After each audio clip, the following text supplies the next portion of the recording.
What's going on, ladies and gentlemen? Welcome back to the Ball to Bowl series. Today is a special edition episode. I mean, we've been doing this probably for over a year now. We've probably shot over 60 plus episodes. And every episode, I tend to get requests about like, hey, when are you going to do this person? When are you going to have so-and-so on? One of the number one requests I get about the podcast is like, Kenny, when are you going to open it up for women? So I'm happy today to be bringing on a special guest of mine, a special friend of mine from growing up, you know what I'm saying, from Raleigh, Durham. And today I have Alexia Flythe with me. I knew Lex, I actually went to high school with her older sister, and Alexia would come around as a kid, would come around as a young kid and hang out with us. And it's a special thing. So I'm very, very excited to have her as the very first woman on the Ball to Bowl podcast.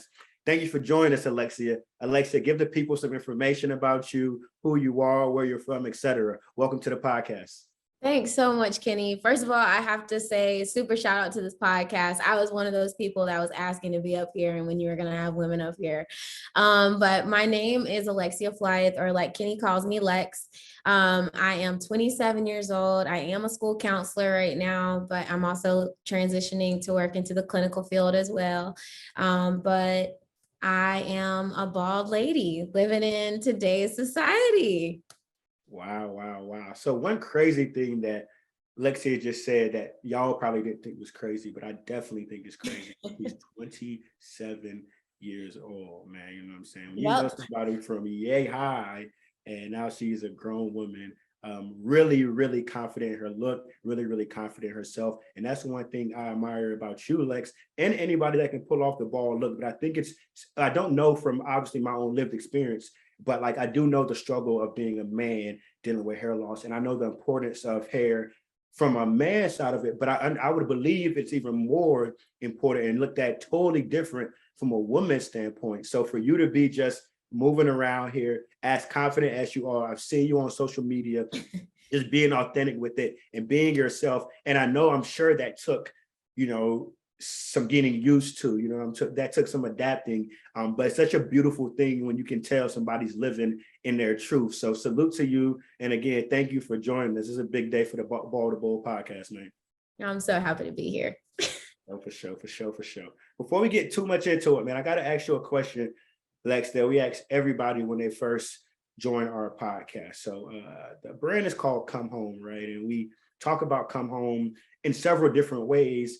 But the idea kind of around it is that, when you come home and you kind of accept and embrace your natural evolution, you are in a space of like familiarity. You're in a space of comfort, a space where you recognize who you are, you can be who you truly are, not trying to hide anything. And that's a special place to be. And when you can find that place, you can kind of really be yourself. So Lex, I want to ask you, I know where you grew up at, the double R, you know what I'm saying? We're going to talk about that. But when you hear the word home, what memories does that bring up? What does that bring up for you? Well, when I first think of home, the first word that comes to mind is safety. So for me, if I'm thinking about home, it's the things that make me feel safe. It's my family, it's my values, it's my core beliefs. But memories of home, mostly just that family time and that family connection. Like I keep saying, I have a really strong bond with my family, and they're really my support system, family and friends, but they're my support system. So just having people in my corner is probably what makes me feel the most at home. For sure. And when you think about that, and you kind of parallel it to what I just mentioned in terms of like that hair loss journey, and finally just, actually really embracing it, saying like, you know what, this is who I am. I'm home now. How do you see the parallels I'm describing about through the hair loss journey and also being home? Talk to me about that. Yeah, I think it took me a really long time to get here, to come home, to feel safe, to feel confident enough to be myself and be authentically myself.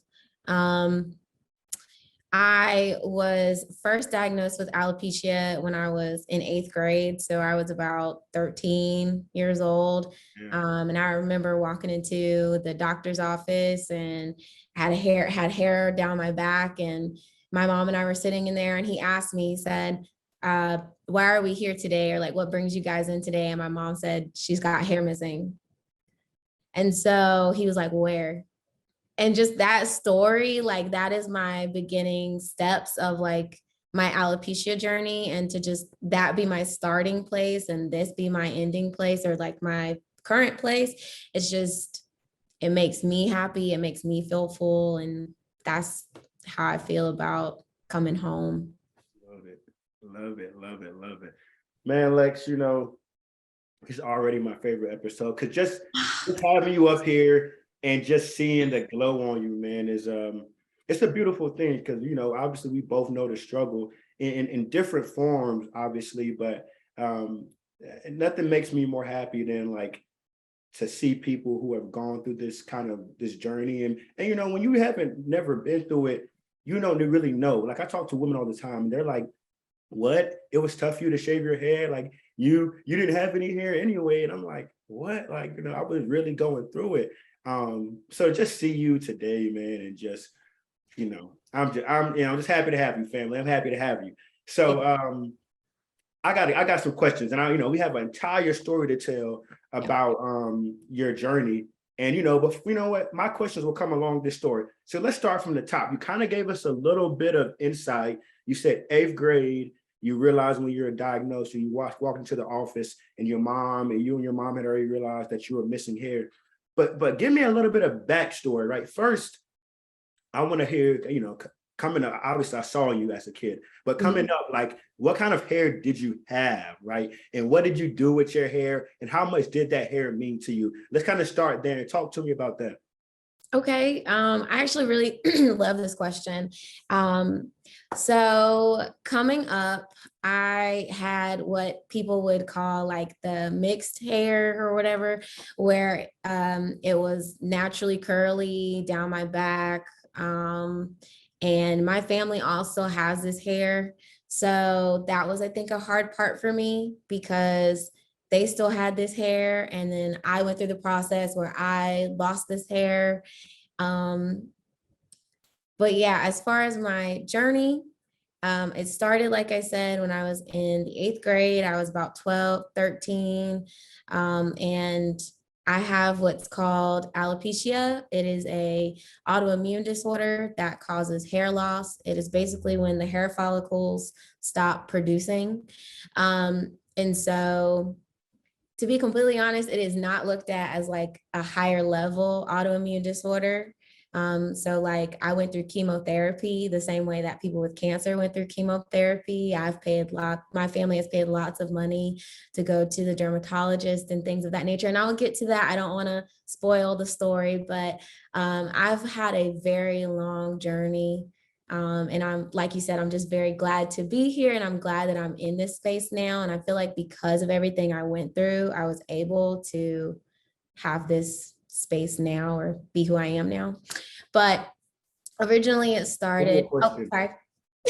You just mentioned something. I gotta stop you and ask you this. Is it now, right, that you look back on it, right? Mm-hmm.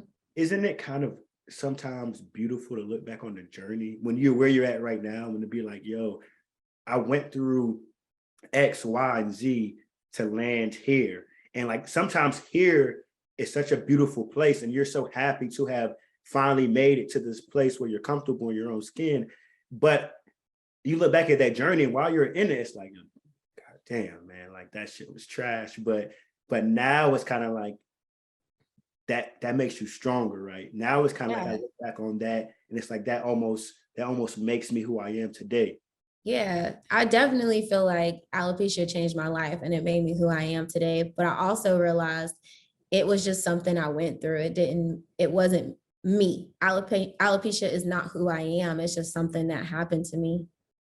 And that's why I started to look at it. I had to choose to either feed the anger, the depression, those feelings, or I had to choose the harder choice, in my opinion, which is to make the necessary changes, to be okay with it, to go through therapy, to talk about it when you don't feel like it, to deal with it when you don't feel like it, to give yourself those mantras in the mirror, to do whatever you have to do to make it okay, and to get yourself to believe it. So I mean, I feel like I've gone through all the the stages. And ironically, I actually was talking about it with my therapist a couple weeks ago, but she told me I had to grieve. And when you think about hair, you don't think about, when you think about hair loss, you know, most people wouldn't think about it as a grieving stage, but I had to be honest with myself. I did grieve. I was angry. I was mad. I felt like I was bargaining, like, God, if you love me, you know, you give me my hair back. Like I didn't do anything to deserve, you know? So I went through all of those stages, and I feel like now I'm finally at acceptance where I'm ready to talk about it and share everything that I went through, in hopes that by me sharing it, someone else will be able to say, okay, she went through it, she got through it. I can go through this and I can get through it.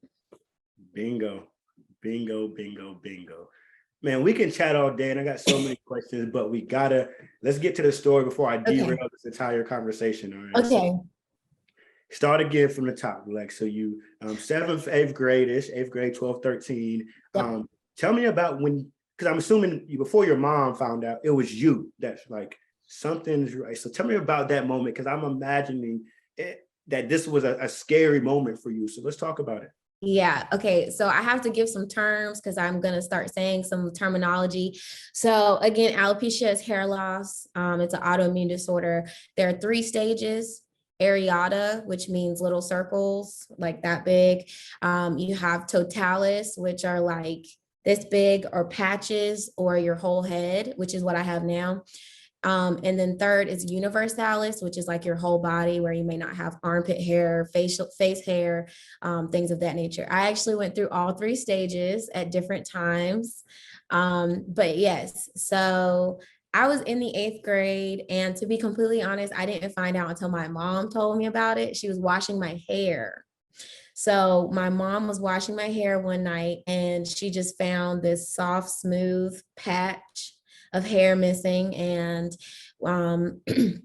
we immediately made up an appointment to go to the dermatologist. And I told you that story where he was like, why are we even here? My mom said that my hair was missing. So he looked at it and he was like, okay, I'm pretty sure you have alopecia. Let's run some tests.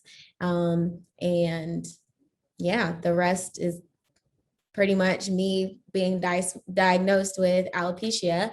So this happened pretty fast for you then. Like you find out, and all of a sudden you're diagnosed. So very fast turnaround. When you look back on that, or even at that time, did it register to you like, whoa, you know what I'm saying? Like, or, you know, you're a young kid too. So I don't know how that age played a part in it. I think I was very naive. Okay. And I don't mean that as like me, the human. I mean me to the situation. I was very naive. I didn't know anything about it. So I just thought, okay, he's gonna give me a quick steroid and my hair is gonna grow back, because my hair grows really, really fast.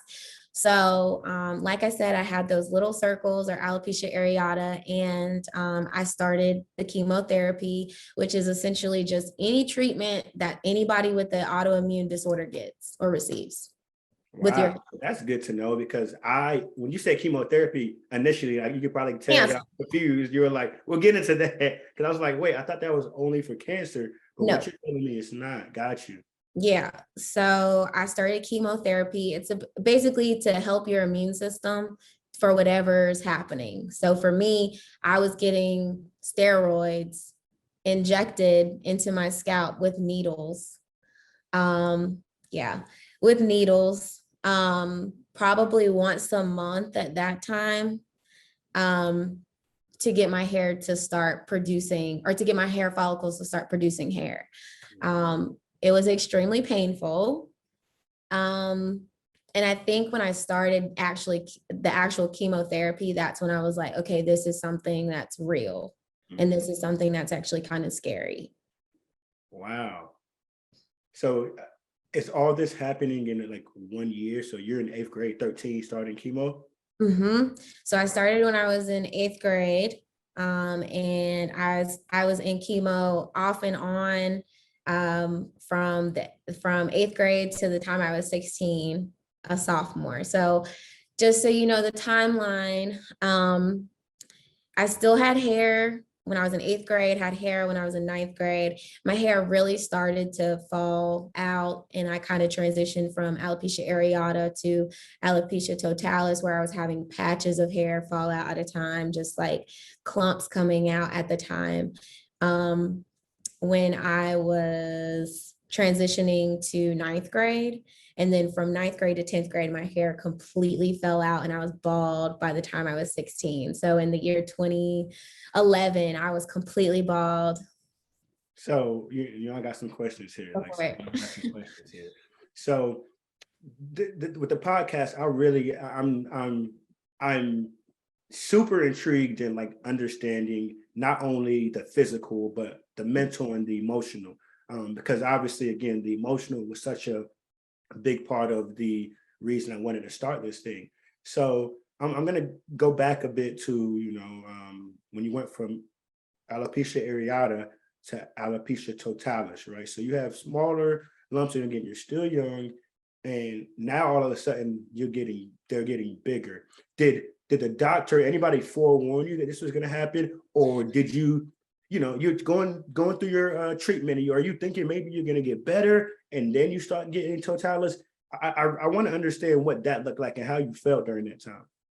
Yeah. So I believe the doctor did say doctors always say there's a possibility that your hair may never come back. There's a possibility that it will completely come back. It's just bodies bodies by design. Basically, your body is going to be the one that produces these things, so we're going to try a multitude of things to get your hair follicles to grow. So as I was transitioning mostly through that 9th grade to 10th grade time, where I was transitioning from the small circles or areata to totalis, I think that was when I began to really start having those mental health concerns.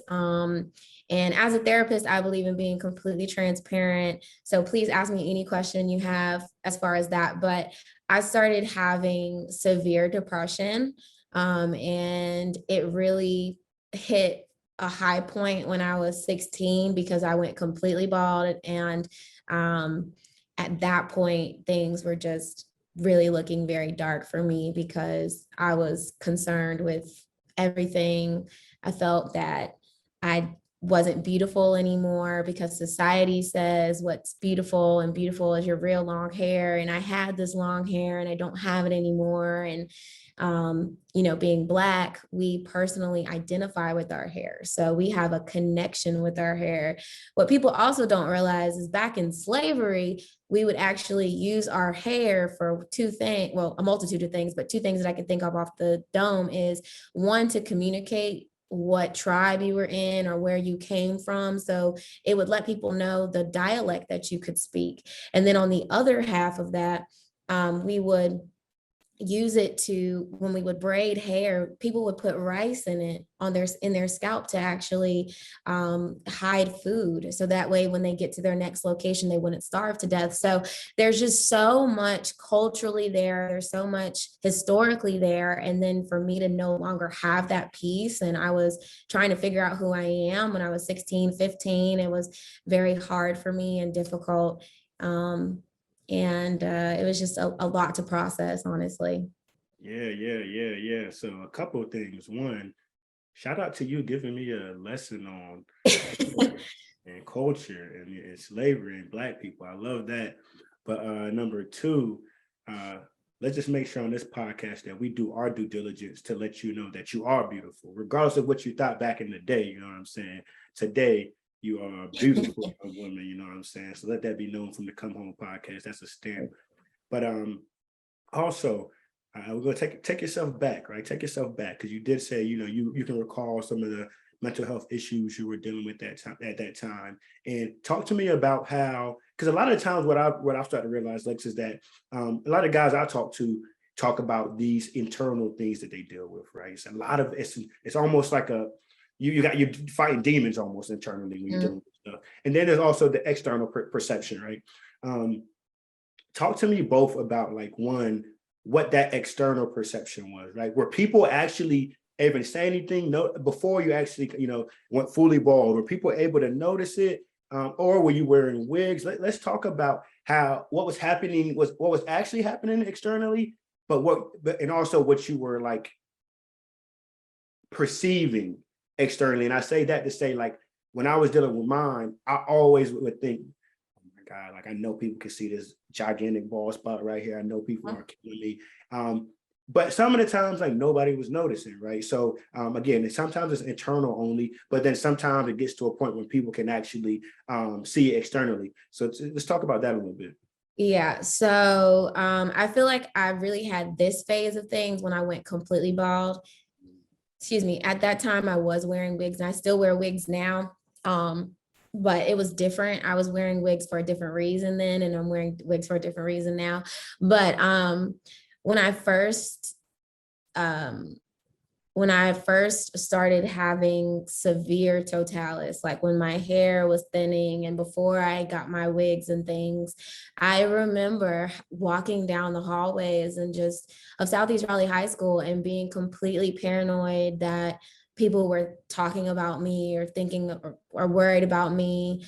There were rumors going around at the time that I had cancer.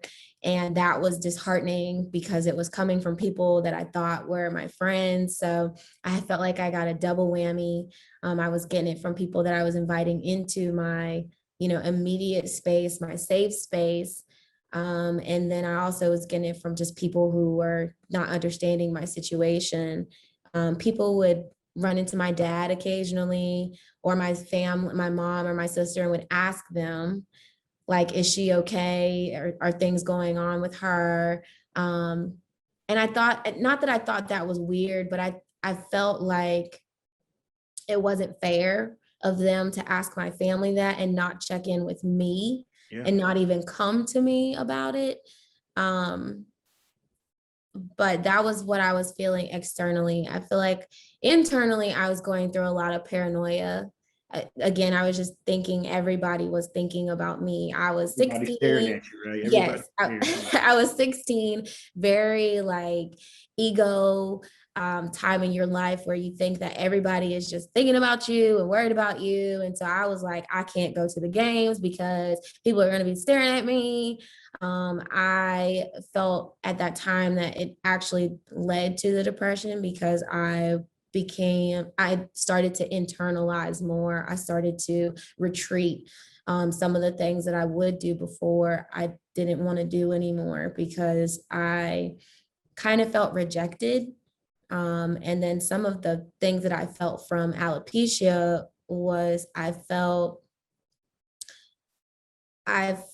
like I was broken because my body was going against me. I felt um, unwomanly. I felt so ugly at that time. I had the worst negative self-talk. I had the worst the worst self-talk possible. I would just be so mean to myself. I would talk down to myself. I would be like, you're so ugly. People are not going to love you. People already don't like you. They talk about you all the time. I just again, paranoia, just worrying about the wrong things that were not even real, just creating scenarios in my head that were not real. And I feel like all of that was just not even real. None of it ended up being real. Yeah. I mean, the themes that I start to see in these conversations are crazy. And but the biggest one to me, Lex, is this thing of it, like all things that you put in your own head aren't true.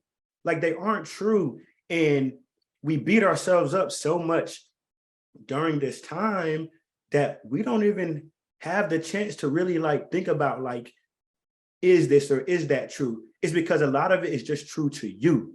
Yeah. Right? Like, and regardless if X, Y, Z person is really feeling this way, Yeah. you know, in your head, it's definitely true. So, and it's hard to get out of that unless you have a super strong support network, right? Super strong support network. And when I was going through my hair loss, it wasn't that I didn't have a network. because all of my friends are like, bro, like come home, like you're gonna be good. They were honestly joking on me because I wouldn't shave my head. You know, Yeah. they were like, bro, just shave your head. But I want to hear from you, like, what kind of support did it take for you to kind of start climbing out of that hole? And I don't know, you know, I don't know if that support is what helped you, you know, say, hey, I'm gonna really embrace this, or if maybe you started getting that support and you were still wearing wigs. Like, I don't know the entire timeline, but what kind of support did you finally get to start kind of and I know it probably took a while to come out of that hole completely, but what kind of support did you start getting? Um, so I feel like a big part of my support is my family. You'll hear me reference them a lot in our conversation just because like my family was there with me thick and thin. Like my family was there with me when I was having my depression phase where I would get so angry to the point where I would scream and cry, punch something, black out, and not remember a thing the next day. Very, very destructive Lex. Yeah. They were there for that. So, you know, they've just been with me through every phase. So my family is like Shout top. out to Flythe, man. Shout out to the Flythe, man. Yeah, To the for Flythe. sure, man, for sure. But also my faith. I feel like you know, I was very young when I found God. God spoke to me at a very young age. And I've just been very blessed to be surrounded by people who just want the best for me. And sometimes not in the best way. You know, we have to go through our ebbs and flows, but I just will say that, you know, without going through that process and without having God talk to me about things that young in my life, I would not also be able to be here too. Um, and then thirdly, I feel like therapy. I'm a therapist that went to therapy, and therapy changed my life. And if I didn't talk about these things, if I didn't express myself, if I didn't open up about these things, then I feel like I would not have been able to grow as much. Talking to your family is great. Talking to your friends is great. But when you have someone that is completely unbiased, doesn't know you from, you know, your next door neighbor or whatever, it really makes an impact when they're telling you these things or they're talking with you through these things. So um, I feel like that those are my main supports. Yeah. But yeah, I was wearing wigs all the way through college. So I went through high school, wore wigs through high school, wore wigs through college. And this phase is very new. Like this Okay. phase is like this is a space for newness, I feel like, Kenny. But this is my first time speaking out about my alopecia and my hair loss journey, and my first time like really rocking it. Is So it your first? No, not on this pod. on this I've seen it. podcast, No, Lex. I feel like I've seen it on the gram already, though. I did a gram reveal, I guess, Okay. or like I posted it, but this is my first time talking about Okay. it. Yeah. Yeah. Yeah. Like Yeah. I tell people I have alopecia every day, but not everybody has seen, you know, the baldness yet. But it's on the way. But yeah, I love it. Wow. So you talked about, you know, family, you talked about faith, and you talked about therapy. Mhm. Um, and we know your family, at least I know your family, and I know how beautiful people they are. So shout out to them, like we said already. You mentioned faith, and you know, I've been through, you know, as an entrepreneur, you know, going through the hair loss. I've been through, you know, my share of struggles where you kind of just got to lean on faith. And faith is a tricky thing, man, because it's almost,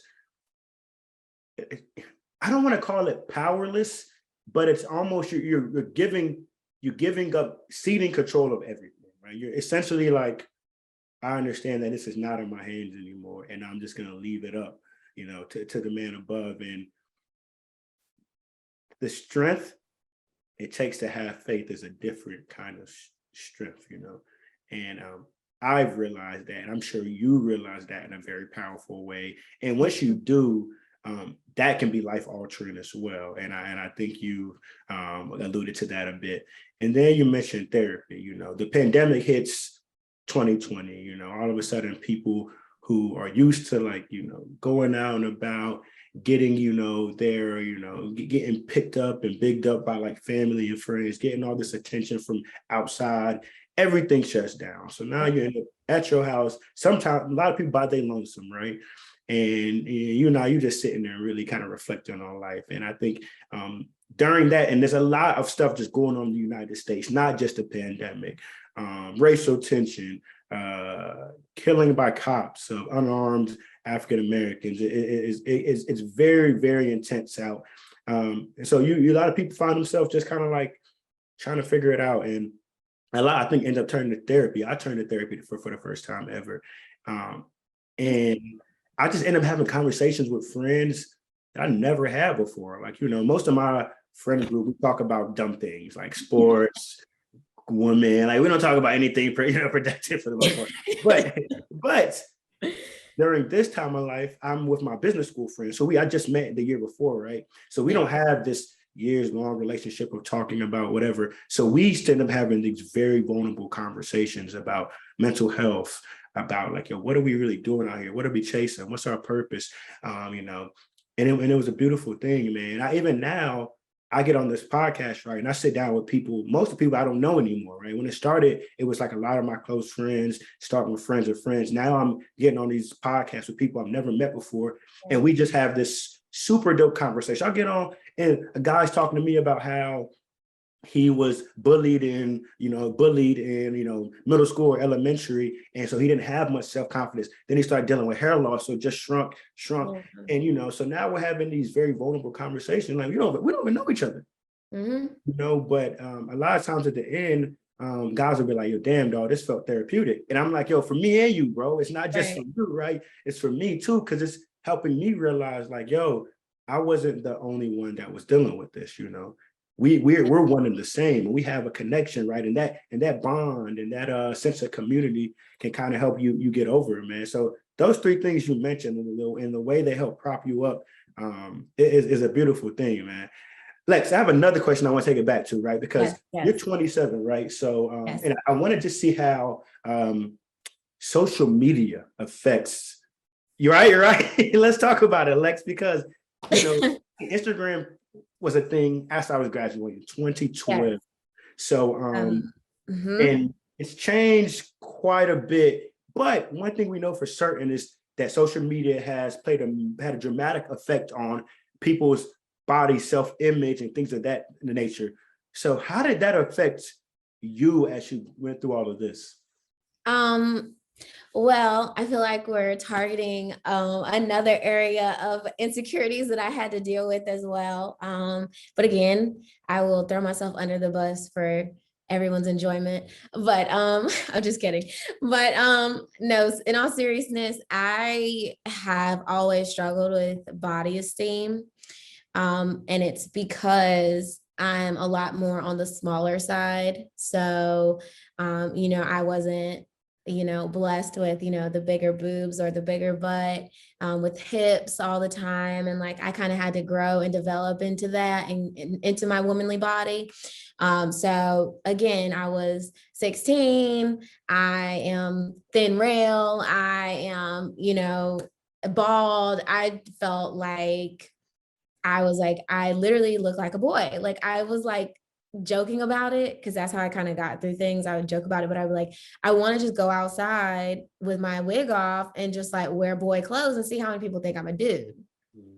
It got to that point for me because I was like, I don't look like a woman to me. I don't feel like a woman to me because of what society tells me.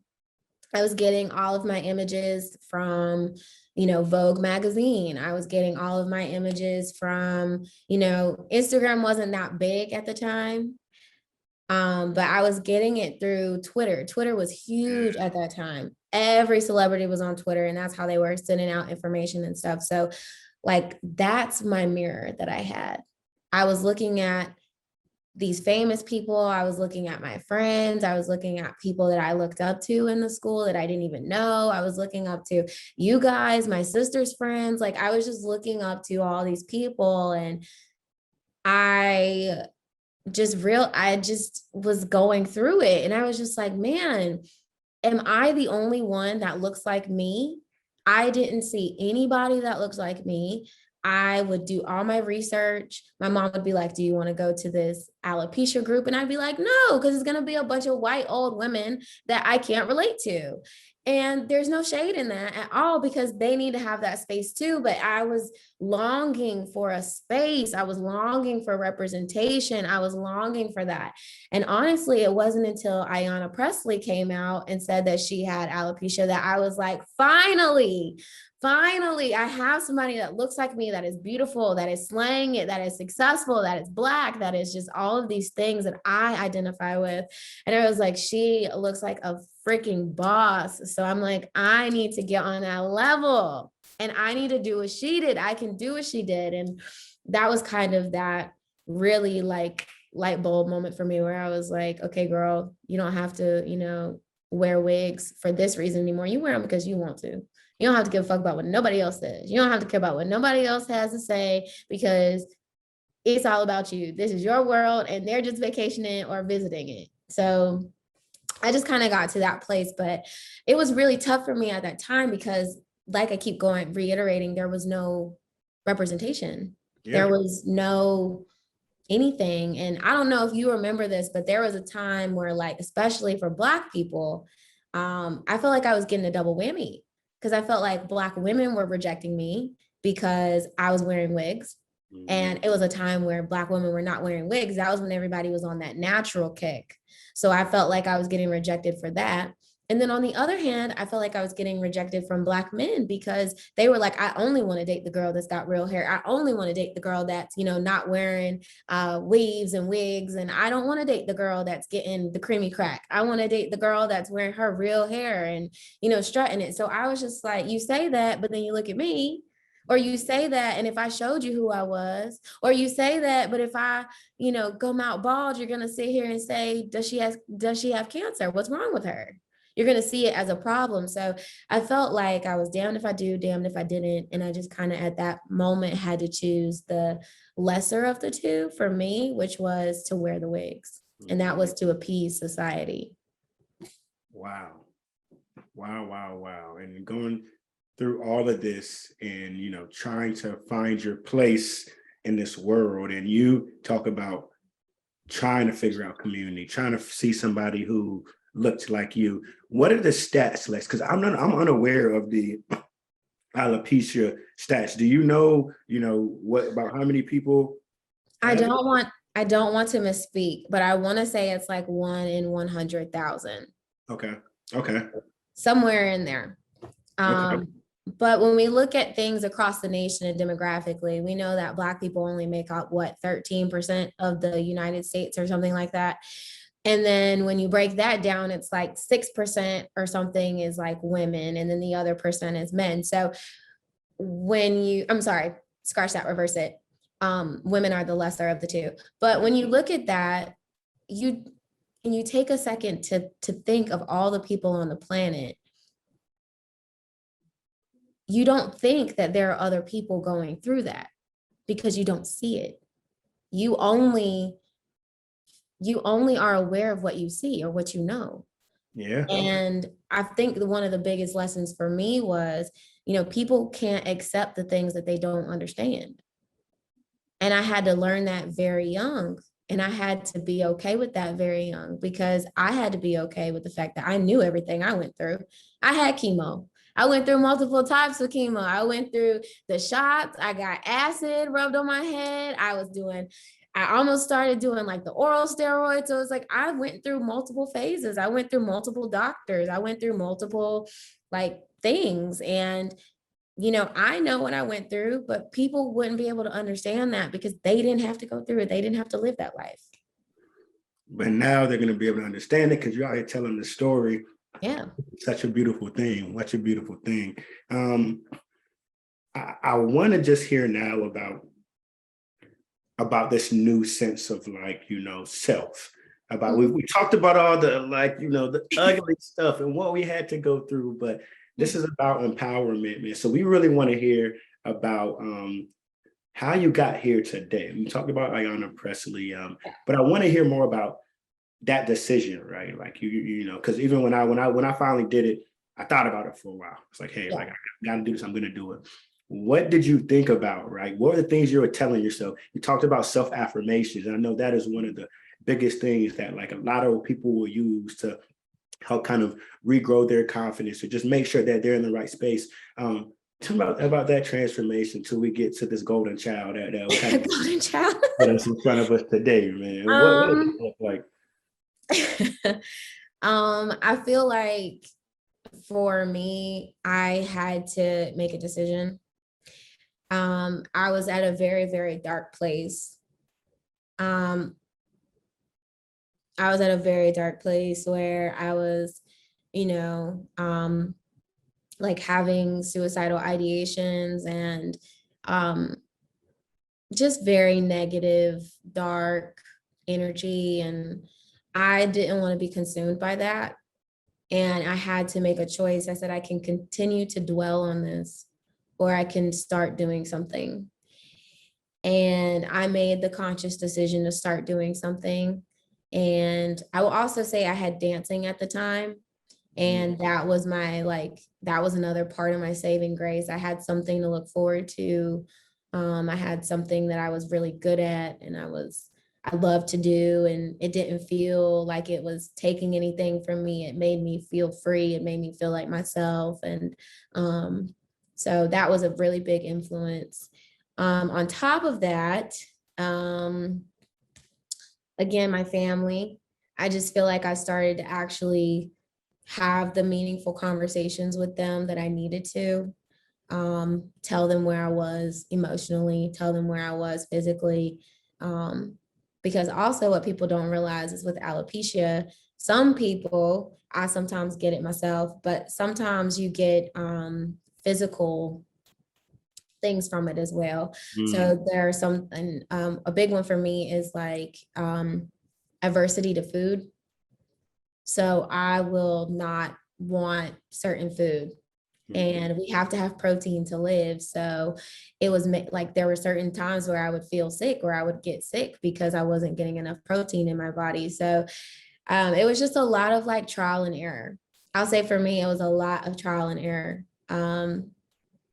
and therapy. I went to my master's program and I met two of the most influential women to me. They were my professors, they were my bosses because I was their GA, and they were also just like badasses to me. They were unapologetic in themselves, and they they were the type of women that wore their hair however they wanted to. They colored their hair. One of them had gold hair, one of them had red hair, and they were just unapologetically themselves. So being around them at a time where I was learning and putting so much into me was just like chef kiss. It was like the perfect combination because I was seeing these women that were powerful. They had, you know, tenure. They had, these wonderful jobs where they were making so much money, and we were doing impactful research on Black people and just doing all of these things and helping and healing. And I just think that being in that environment for me during grad school was just like another notch, another step. It was just one more thing. And then my aunt uh, was talking to me because I had posted one year for National Alopecia Awareness Day or something.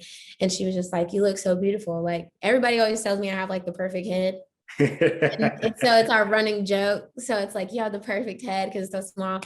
So I told her, I was like, I have the perfect head and I need everybody to see my perfect head. So then that's when I, again, did the video on Instagram and just did all these things. And I had to make a choice. Do I want to be defined by these things that are happening to me, or do I want to be the definition of what I want to be?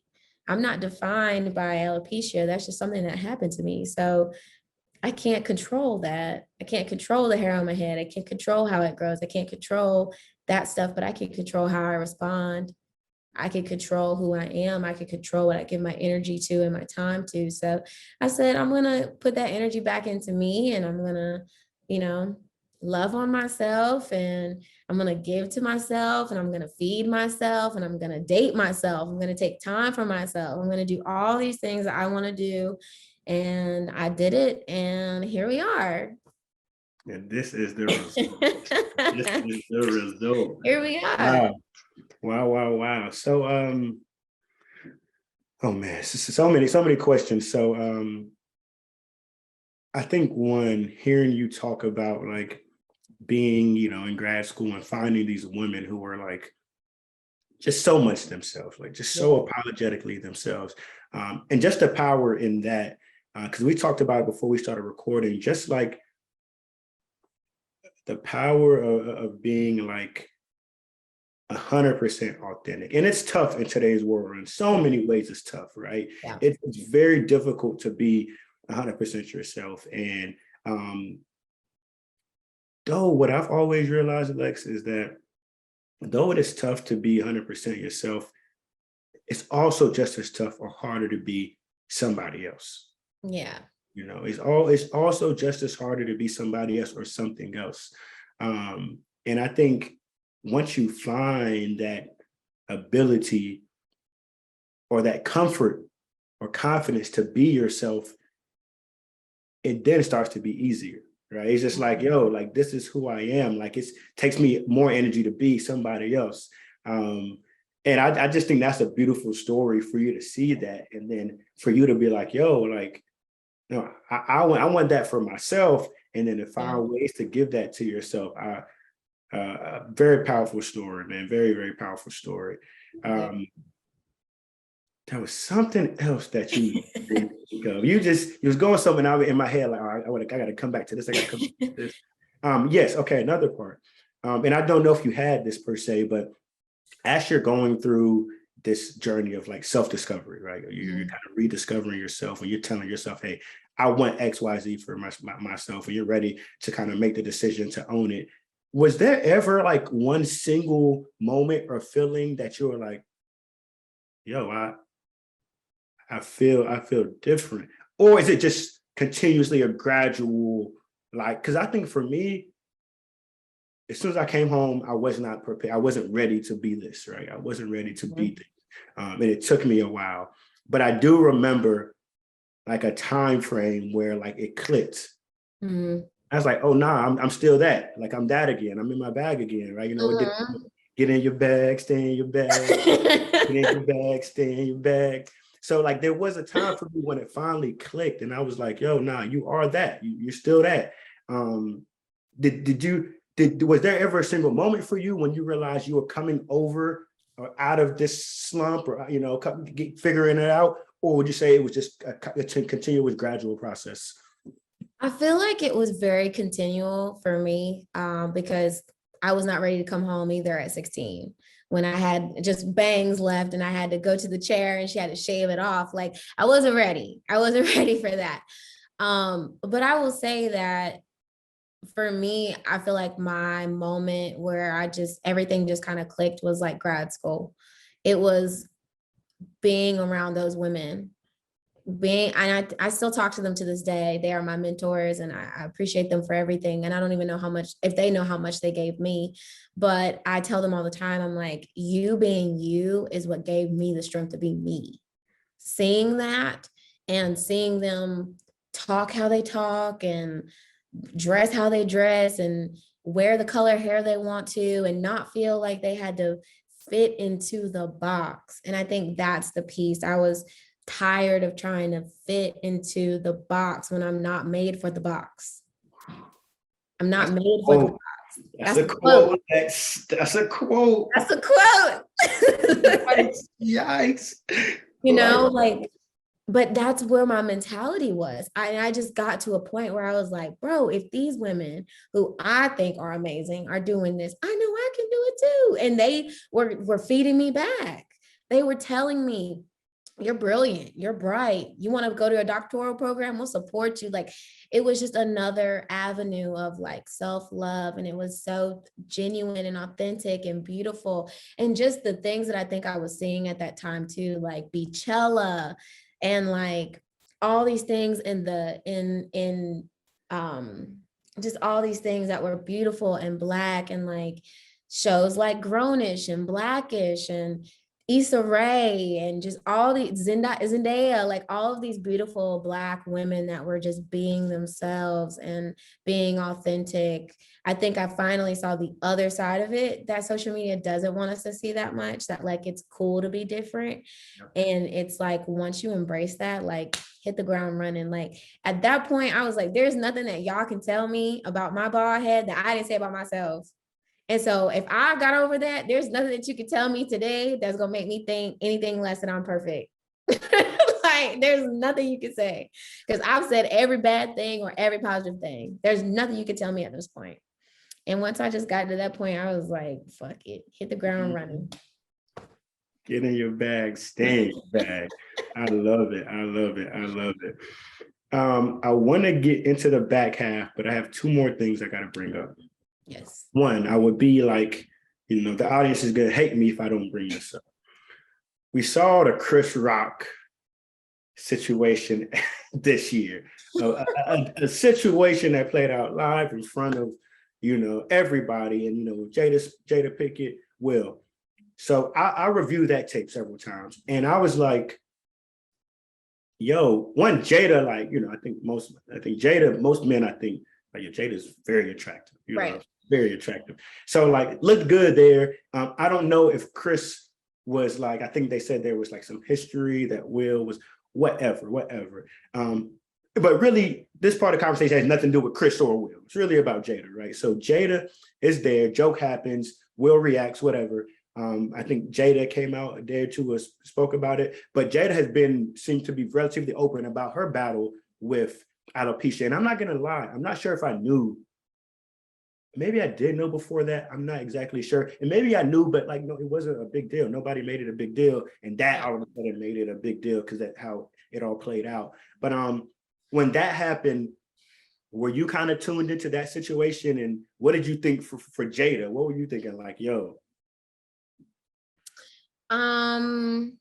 This is a loaded question. I've got this question before. I've had this conversation with my dad too.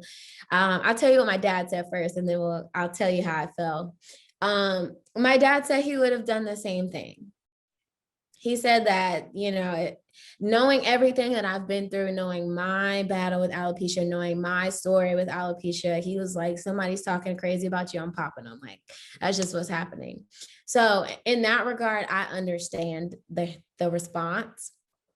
I think for me, I just felt bad for her. It again goes into the ignorance that is in alopecia in comparison to other autoimmune disorders. I think that it should be talked about more. I'm going to tell you a fact. Don't even know if you know this, but this month is actually Alopecia Awareness Month. I do know, because I found out that a certain September, I put it in my calendar, it was National Bald is Beautiful Day. And I was like, wait, what? How did I know this? So I put it down to make sure we do something special for it next year, but keep going. Yeah, but this month is actually Alopecia Awareness Month, and it does not get the same talk as these other diseases, as lupus or cancer, or some of these other huge autoimmune disorders. And I'm not saying that we shouldn't value those, but we should value all of them. And I just feel like in that moment it was a slap in the face, double entendre, to Chris, but it was also a slap in the face to Jada and her situation, because whether he knew about it or not, you're making a degrading comment about her features and her body. And I feel like it was more of a Black woman thing than a Jada and a Will thing. And I don't want to get on that soapbox because we could talk about that forever too. But I just felt like it was just, whether he knew about it or not, I feel like why talk about her? There's a million other people in this room. Why are you going to talk about her? And then, I mean, G.I. Jane is a badass. I can't be mad at that. But I'm just like, why talk about her bald head? Like, why not talk about her dress? Why not talk about something else? Why talk about something, either a decision that she made or something that was made about her? And that's what people don't get with alopecia. You don't get to make the choice. The choice is made for you. You don't get a choice with hair loss. The choice is made for you. And we just need to all be a little bit more sensitive to that. And I'll be the first one to say, when people start making comments about hair, I shut it down. And I think those are the steps that we have to start taking as soon as someone is being, taunted or bullied or picked on about something that makes them different. Shut that shit down. They're doing something that's different. You're talking about it because you're lame and you copy everything. They're doing something different to stand out. So like, I'm going to support them. They need the support because nobody else is doing it or nobody else has it. I love this, and it's the perfect segue to me to this question I want to ask you as we kind of get into the last two questions. My favorite part of the podcast. The idea of sharing your story here is a beautiful thing. So you get that out, right? So a lot of people love to share it because it feels therapeutic for them. But on the flip side of it, like you said earlier, like hopefully somebody watches this and it's like, wow, that's inspiring. That's a powerful story, and it affects them in a way that can help them make a decision about their own circumstances. So, Lex, man, if somebody's watching this, man, woman, etc., watching this right now and is still dealing with hair loss, what's the advice that you would give them? I feel like I've said it before, but this is something that I live by. The things that happen to you are just that, things that happen to you. You're not defined by these things. These things affect you, yes, but they are not you. The things that make you you are your beliefs and your morals and your values and the things that you hold closely to you. So hold on to that. It is a journey. And just remember that if you take it one day at a time, one step at a time, it gets better. That's my takeaway. I love it. I love it. I love it. Last question here. Okay. Come home, and I love this because, again, this is the first answer that we'll ever get on the podcast that, comes from a woman. So we have to switch it a little bit. Okay. I'm excited about that. The final question is around the name of the brand. It means come home, and we talk about it from a hair loss perspective, but it also means like a man or as a man, because it's French that translates to English to me, like a man or as a man. So I actually want to switch it up, obviously, because we have our first woman on the podcast. So this is a big major deal. What does it mean to you, Lex, to be a woman today? Whether that means a bald woman, a bald Black woman, just et cetera. What does it mean to especially through all the things that you've been through and kind of rediscovering yourself? What does it mean to you to be a woman? I'll give you two versions. I'll tell you what society says, and then I'll tell you what I think. So society will have you believe that, a woman is defined by her beauty, her femininity, by the way she carries herself. And some of those things may be true. But when I think about what a woman is, I think about someone who is true to themselves, someone who is unapologetic, meek, kind, a warrior, empowering, but wants to make other people better. You can be all these things by yourself, and that's great. But what makes people a woman, or what makes a woman is when you have all of these things and you want to lift someone else up with you. Mic drop. Mic drop. And that right there is why this is the best podcast ever. Mic drop. Wow. I mean, to talk about the idea of lifting others up is a beautiful thing. And that's what we're doing here, right? This entire premise of this is to lift others up. So I love how you kind of tied a knot for us, a bow for us, I would say here. One more thing I got to ask you. I'm not supposed to ask you more questions, but I got one more. And this is just because I got to ask this because as the CEO and co-founder of this brand, I tend to I tend to be over dramatic sometimes, right? That's just my natural personality. I'm kind of over dramatic in itself.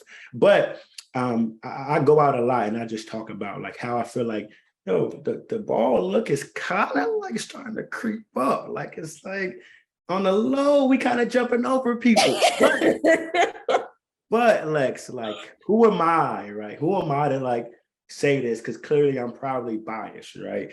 Every guest we have up here, I like to ask them, like, are you starting to see like a trend and like where like people are becoming more accepting of it, and people are just embracing it more, right? Because I feel like I'm turning around like, oh, they ball too, they ball too. Oh, it's a vibe out here. We here, but are you noticing this, or am I making all this up? Am I cap? Am I cap? You're definitely not capping. Okay. I feel like I have definitely seen a lot more bald men. I love a bald head. I'm not against it.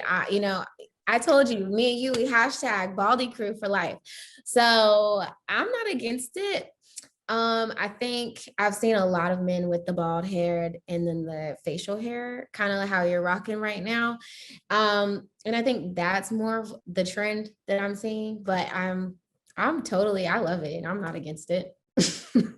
And we love to hear that. We love to hear that. I've been trying to tell y'all we outside. I've been trying to tell y'all. Yo, Lex, man, wow, amazing episode, man. I'm so grateful for you hitting me the other day and say, yo, Kenny, I got a story to tell. Get me on ASAP, because I was, again, people have been telling me you got to get a woman on. And I've been like, yeah, maybe I should. And I don't know if I was just waiting to figure out who was the right woman to have on, who was the perfect person. And, just by, chance and in our relationship, you come out of nowhere. It's like, I gotta be it. And of course, as soon as I saw that, I'm like, oh, this is a go. We gotta make this happen. So glad we did. It's been a beautiful episode. If anybody's watching, they loved your episode, they want to tap in with you, how can they find you on Instagram or social media? On Instagram, you can follow me at Flythe _LEXFLY_, and Twitter, I am at Alexia Flythe. Those are my socials. Gotta have it. Any last words, Lex, before we get out of here? Just thank you for having me. This is such a beautiful platform. I agree. I feel like this is very therapeutic. I'm going to tell my therapist about it later and all of my therapist friends. But I'm just very grateful and honored to, of course, be the first woman up here, but to just be able to share my story with everyone and with you, Kenny, and just be on this beautiful platform. I think you're doing great things and I'm proud of you. So we locked there for sure, man. Thank you so much for sharing your story. And as we say at the end of every single Bald to Bold episode, ladies and gentlemen, y'all stay bald, y'all stay bold, and we will see y'all soon. Peace.